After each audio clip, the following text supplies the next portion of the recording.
This can't be happening! Last Tuesday cracked open my life in a way I never imagined possible. Evelyn, my wife, my partner of 8 years, looked me in the eye and told me she wanted a divorce. No tears softened her words, no tremor betrayed doubt, not even the faintest shadow of the woman I had once adored. Instead, she radiated cold efficiency, her voice sharpened to the tone of someone carrying out a calculated decision. And she delivered this news in the most haunting place possible, our living room, the very space that had once echoed with laughter, arguments, and whispered dreams of growing old together. "We're done, Tom," she said flatly, sliding a manila folder across the coffee table like it was a signed contract. "I've already retained counsel. These are my final conditions." I didn't need to open that folder to know the kind of ruin it contained. Her posture, the light in her eyes, the faint curl of satisfaction at the edge of her lips, it all revealed the truth. She wanted to dictate every term, not negotiate, and she did with brutal precision. She demanded the house, our house, the one my late grandfather helped us afford when we were young newlyweds, too broke to dream yet bold enough to try. The walls we had painted with our own hands, the garden we had planted together. She wanted all of it. On top of that, she claimed 70% of our savings, money scraped together over years of budgeting and sacrifice. And if that weren't enough, she required spousal support for at least 5 years, an ongoing punishment that would chain me to her long after the papers were signed. But she wasn't finished. Her knockout blow came with a smirk that sent a chill straight through me. "Tom, let's not make this any harder. You're a woodworking teacher at the high school. You make a respectable living, sure. But you can't match the weight of professional counsel. My attorney will bury you in procedural filings before you even stand before a judge. The wise choice is to accept and move on." Hearing that, something inside me froze. This wasn't just about ending a marriage, it was about destroying me. She didn't simply want to leave, she wanted to strip away every foundation of my life until there was nothing left but rubble. In her eyes, I wasn't a husband, not even a man worth contending with. I was already defeated, a weak opponent meant to be crushed by her legal machinery and discarded like an afterthought. Her ace was the certainty that I couldn't mount any real defense, and she wielded it with relish. I sat in silence, letting the moment drag on until the weight of it pressed against my chest. At last, I looked straight at her, wearing the beaten expression she'd been waiting for, and gave her exactly what she wanted. "You're absolutely right." The reaction was immediate. A wave of relief softened her face, the unmistakable look of someone savoring victory. To her, I was the quiet schoolteacher who wouldn't dare rise against a carefully calculated plan. She stood, straightened her skirt with a satisfied tug, and spoke as though the matter was already settled. "Excellent. I'm glad you're handling this rationally. The official papers will arrive next week." With that, she turned and left the room, carrying herself like she already owned every piece of it. Here's what Evelyn understood about my situation. I was financially modest, lacking the resources for expensive litigation. She also knew about my older brother, Marcus. What she was counting on was our 5-year estrangement that had completely severed our relationship. Marcus isn't an educator like me.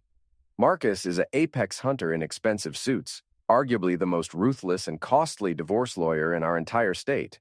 His reputation alone makes opposing counsel break out in cold sweats, but due to our complicated history, he might as well have been a stranger. Our relationship imploded after our parents passed away, specifically over what to do with the family homestead. I wanted to maintain it as a gathering place for future generations, somewhere to honor our roots. Marcus, ever the pragmatist, viewed it purely as underperforming real estate that should be liquidated immediately for maximum profit. We had a vicious argument that created an unbridgeable chasm of wounded pride and stubbornness. Evelyn had witnessed the aftermath of that explosion and calculated that my most powerful potential ally was permanently neutralized. She miscalculated badly.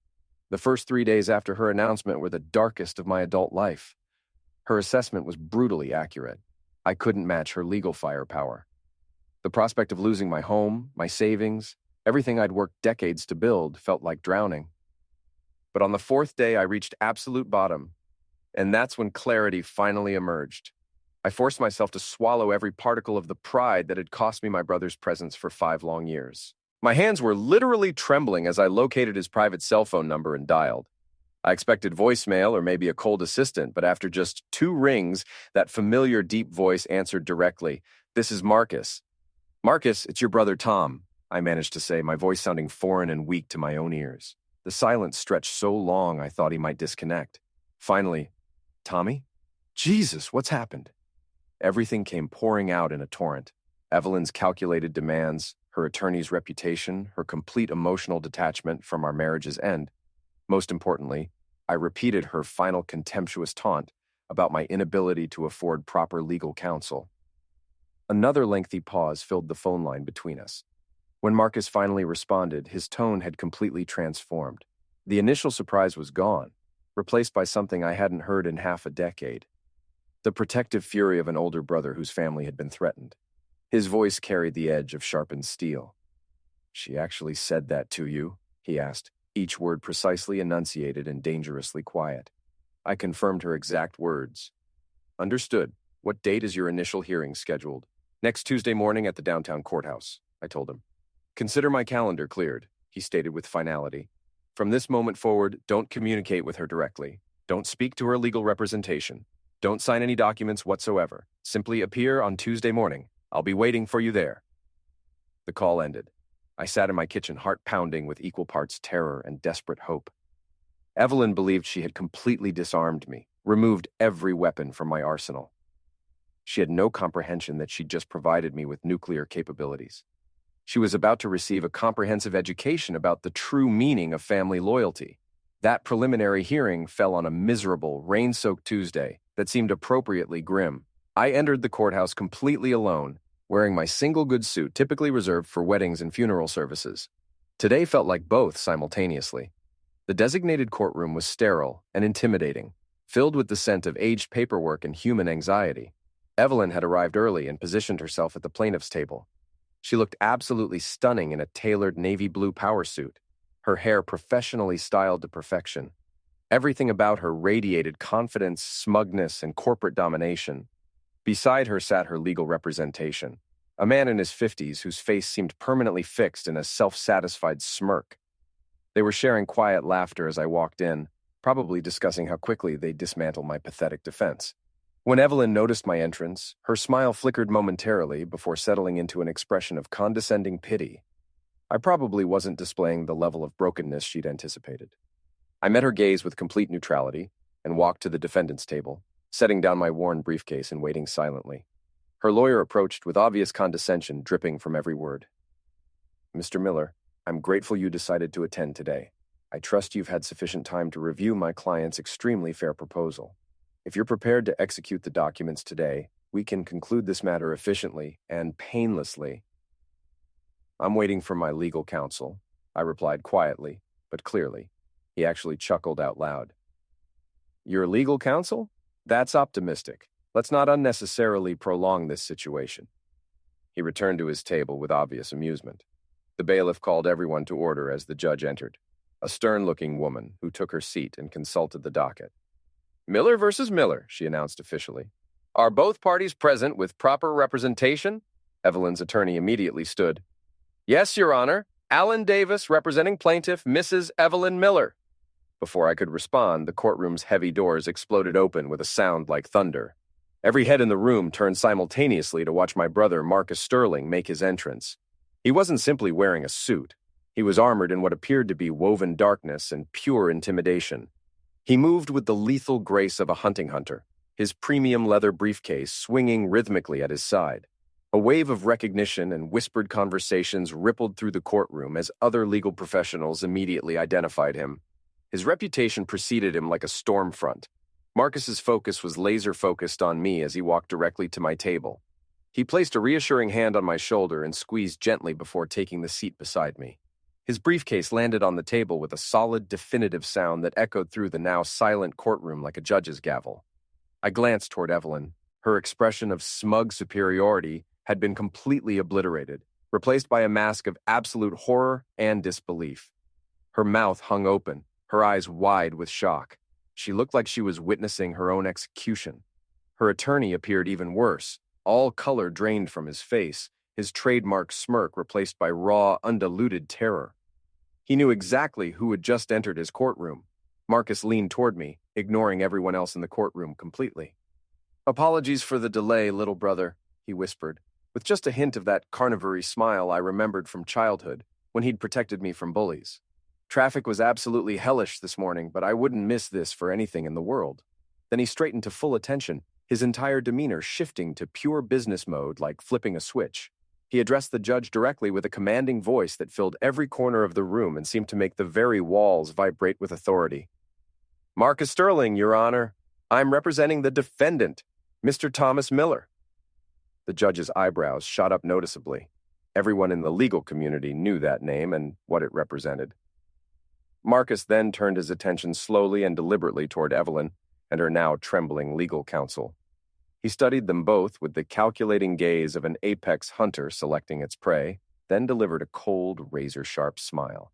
"Again, my sincere apologies for running behind schedule," he said with mock politeness that somehow made the words sound like threats. Then he locked eyes with Evelyn and spoke the words that completely shattered her carefully constructed world. "My client doesn't need to afford my services. I'm his older brother, and family protects family." The entire dynamic had shifted instantaneously. Evelyn had entered expecting to witness my complete surrender. Instead, she'd walked directly into a perfectly orchestrated ambush. Marcus opened his briefcase with practiced efficiency and extracted a thick stack of legal documents. The systematic destruction began immediately. He rejected every single one of her initial demands, formally declaring them carnivory, filed in bad faith, and completely unconscionable. He announced our intention to file comprehensive counterclaims, demanding a complete forensic audit of all marital assets and expenditures covering the previous 3 years. Additionally, we would be seeking full reimbursement of all legal fees from the plaintiff. Evelyn's attorney stood there stammering, like a first-year law student. He was a small-town minnow who had just been cornered by the ocean's most feared great white shark. The battle was over before the first shot had even been fired. The following 2 months became an absolute legal blitzkrieg that would become legendary in local legal circles. Marcus doesn't simply practice law. He wages total warfare with the precision of a military strategist and the ruthlessness of a corporate raider. Evelyn and her completely outmatched representation thought they would steamroll a simple woodshop teacher in a matter of weeks. Instead, they found themselves on the receiving end of a relentless, systematic attack that left no stone unturned and no detail unexplored. Marcus's first strategic move was filing a motion for comprehensive discovery that was, by all professional accounts, a thing of terrifying beauty and legal artistry. This wasn't a polite request or standard procedural filing. It was an absolute demand for every single financial document, communication, and transaction Evelyn had been involved with during the previous 5 years. Bank statements, credit card bills, work expense reports, digital payment transactions, investment accounts, email correspondence, text messages, social media activity, everything that could possibly reveal her true intentions and hidden activities. Her lawyer attempted to file a motion dismissing our demands as overly broad and constituting harassment. The judge, who was clearly intimidated by Marcus's legendary reputation, reviewed his detailed justification and approved our motion in its entirety. Evelyn was legally obligated to produce everything or face contempt charges. While Evelyn was drowning in paperwork production, Marcus launched the second phase of his attack. He scheduled an extensive series of depositions, not only with Evelyn herself, but with her closest friends, family members, and even several colleagues from her workplace.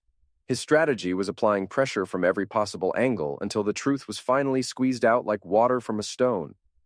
The breakthrough came during the deposition of Evelyn's best friend, a woman named Chloe, who had been fiercely loyal to Evelyn throughout their long friendship. However, her loyalty and good intentions were no match for Marcus's surgical interrogation techniques and decades of courtroom experience. For over 3 hours, he questioned her methodically and patiently about Evelyn's spending patterns, her mysterious business travel, her general satisfaction within our marriage, her recent behavioral changes, all while maintaining perfect politeness and professional courtesy that somehow made his questions even more intimidating. Then he asked the question that cracked the entire case wide open. "Miss Albright, can you please tell me about your friend's relationship with Mr. David Kincaid?" I watched Chloe physically flinch at the name, which meant nothing to me at that moment. Marcus simply waited with the patience of a professional hunter, saying nothing while the silence grew uncomfortable. Chloe attempted to claim ignorance, but Marcus was prepared. He produced a stack of credit card statements from an account I never knew existed, a card that had been secretly linked to our joint savings account. an account that Evelyn had been systematically draining for over a year without my knowledge. Marcus pointed to a series of specific charges: luxury hotel stays in wine country, expensive jewelry from high-end boutiques, costly dinners for two at romantic restaurants. Mrs. Miller claimed to be attending work conferences on these specific dates, Marcus stated with deadly calm. However, her employer has confirmed that no such conferences existed during this time period. You were not accompanying her on these trips. So I ask you again, under oath and penalty of perjury, who is David Kincaid? Faced with legal consequences for lying under oath and potential criminal charges for perjury, Chloe completely broke down and admitted the devastating truth through tears and stammering apologies. David Kincaid was the man Evelyn had been conducting a secret affair with for the past 18 months. He was a wealthy real estate developer with a reputation for ruthless business practices she had met through her previous job at a marketing firm. Suddenly, everything clicked into perfect, horrible clarity. The secrecy, the mysterious phone calls, the weekend work trips, the financial demands, the supreme confidence she displayed during our confrontation. Evelyn wasn't simply leaving me for independence. She was leaving me for someone else, someone with more money and status. Her plan had been to strip mine our marriage for every asset she could carry into her upgraded new life with her lover. The deposition of David Kincaid himself proved even more illuminating and damaging to their case. He was a smug, arrogant man who clearly believed his wealth made him untouchable. However, his arrogance crumbled like sand under Marcus's relentless and methodical questioning. Under oath, he admitted to the extramarital affair. He admitted that he and Evelyn had planned the divorce strategy together over several months. Most damaging of all, he actually admitted that demanding the house and spousal support had been his suggestion, telling Evelyn that I would be too poor and too weak to fight back effectively. They had underestimated not just me, but the power of family bonds that run deeper than money or pride. With these explosive depositions in hand, Evelyn's case wasn't merely weakened. It was completely annihilated. She had committed perjury in her initial court filings by claiming to be a faithful, devoted wife. She had systematically hidden marital assets and diverted funds for personal use. She was exposed as a liar, a cheat, and a fraud who had planned to defraud me from the very beginning. Her panicked lawyer called Marcus, desperately begging to negotiate a settlement. He claimed Evelyn was now willing to abandon all her previous demands and simply walk away from the marriage with nothing more than her personal belongings. Marcus's response was glacier cold. No, walking away cleanly is a privilege she has not earned through her actions. We are not settling this matter out of court. We are going to trial, and we are going to systematically burn her entire case to the ground in front of a judge.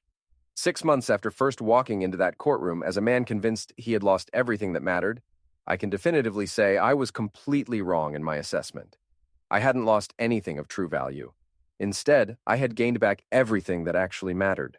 The final court appearance was merely a legal formality, confronted with an overwhelming mountain of evidence, detailed depositions, comprehensive forensic accounting reports, absolute proof of infidelity and conspiracy to commit financial fraud.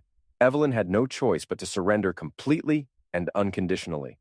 Her exhausted lawyer, looking utterly defeated and professionally humiliated, advised her to accept whatever terms we were willing to offer. The terms Marcus drafted were absolutely brutal in their thoroughness.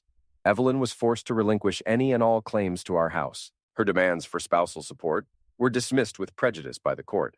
Most satisfying of all, because Marcus successfully proved she had spent over $60,000 of marital assets funding her secret affair. Hotel rooms, expensive gifts, romantic vacations with her lover. The judge ordered that entire amount to be deducted from her share of our savings and returned directly to me.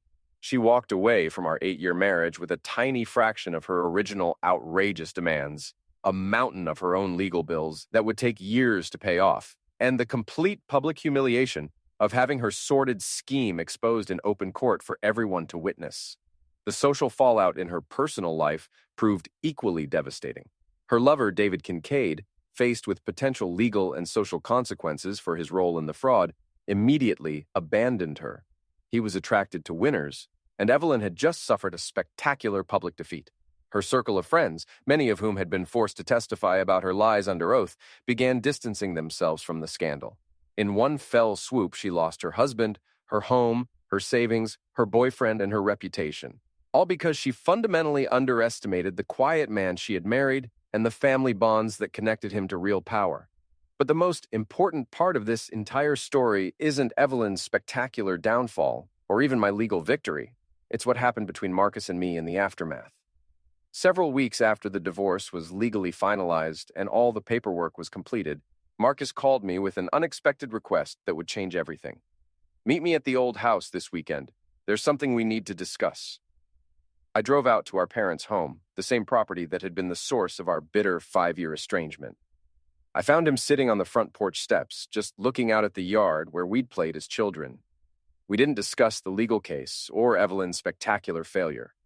Instead, we talked about our father's hilariously unsuccessful fishing expeditions, our mother's legendary apple pies that won every county fair, and what it felt like to be kids with the whole world ahead of us. Finally, after a long, comfortable silence, Marcus looked at me directly. "I was wrong, Tommy. I got so focused on the financial aspects, treating it like just another asset, that I completely forgot what this place actually represents. It's our family home, our foundation." "I was wrong too," I admitted honestly. "I was so stuck living in the past that I wasn't willing to consider that maybe there could be a different kind of future for this place, one that honored both our perspectives. We made the decision not to sell our parents' house after all these years of bitter disagreement. Instead, we're keeping it together as equal partners in both ownership and responsibility. We've spent the last several weekends out there working side by side like we did as teenagers, repairing the weathered old porch that holds so many memories, painting the faded rooms in bright new colors, replacing broken windows, and bringing it back to vibrant life. It's no longer a monument to past memories or a source of painful division between us. It's become an active project for our shared future, a place where our real family can gather and create new traditions for generations to come. Working alongside my brother with tools in our hands, sharing stories, and rebuilding not just the house but our relationship, has healed a wound I thought would leave a permanent scar on both our lives. Evelyn's final, arrogant declaration was that I couldn't afford proper legal representation to challenge her demands. Her greed, her arrogance, and her fundamental belief that I was weak and completely isolated from any meaningful support. That very miscalculation forced me to make the phone call that brought my brother back into my life permanently and stronger than ever before. She thought she was cutting me off from all support and leaving me defenseless. Instead, she inadvertently reunited me with the most important family relationship I have. She tried to destroy me and leave me with nothing of value. But standing here today with my home secure and my brother working beside me again, I realize I have absolutely everything that truly matters.